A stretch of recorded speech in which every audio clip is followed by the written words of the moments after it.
వృశ్చిక రాశి వాళ్ళందరికీ కూడా 7వ తారీఖు జనవరి నుంచి 13వ తారీఖు జనవరి వరకు ఈ వారం అంతా కూడా ఈ రాశి వాళ్ళకి అనేకటువంటి శుభ కార్యాలు జరగడం ఎంతో సంతోషాన్ని కలిగిస్తుంది. ఎందుకంటే కుజుడు తన యొక్క స్థితిని తన మిత్రుడి యొక్క ప్లేస్ అయితే ధనుసు రాశిలో చేశాడు.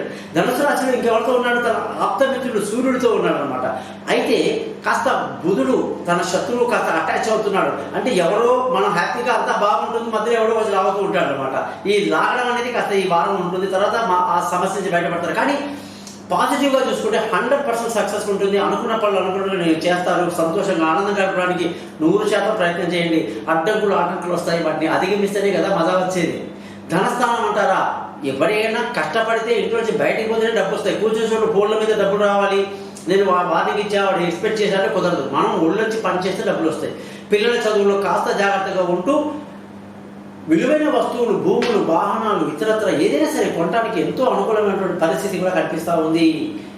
బంధువుల, స్నేహితుల సహాయ సహకారాలు మీకు ఎప్పుడు కూడా తక్కువగా లభిస్తాయని చెప్పేసి ఈ వారం గమనించాల్సి ఉంటుంది. అలాగే పొరపాటున కొన్నిసార్లు రాంగ్ డిసిషన్ తీసుకోవడం, రాంగ్ ఇన్ఫర్మేషన్ తీసుకోవడం, దూరంగా ప్రయాణం చేసేటప్పుడు కాస్త ఇబ్బందులు పడటం లాంటివి కనిపిస్తున్నాయి. కాబట్టి అలాంటి విషయాల్లో జాగ్రత్తలు తీసుకోండి.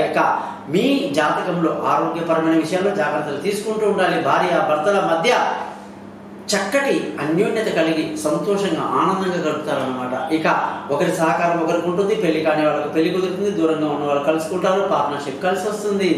అదృష్టం ఎలా ఉంది అంటే ఈ వారం జరిగిపోతే అదృష్టం అన్నమాట. ఈ అదృష్టం అంటే ఏంటంటే అనుకోని ఆస్తులు పెద్దల నుంచి రావటం, తండ్రి సమానంగా ఉన్నవాళ్ళు, తండ్రి స్థానంలో ఉన్న వాళ్ళతో మీకు మంచి లావాదేవీలు జరగటం చాలా శుభాన్ని ఇస్తుంది.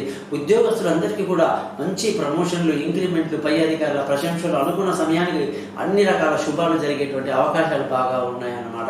వృశ్చిక రాశి వాళ్ళు ఎవరైతే వ్యాపారం చేస్తున్నారో వాళ్ళకి దిమ్మ తిరిగి రిజల్ట్ అనేది ఉంటుంది. వ్యాపారంలో పట్టిందల్లా బంగారం అని చెప్పేసి మనం గట్టిగా చెప్పొచ్చు.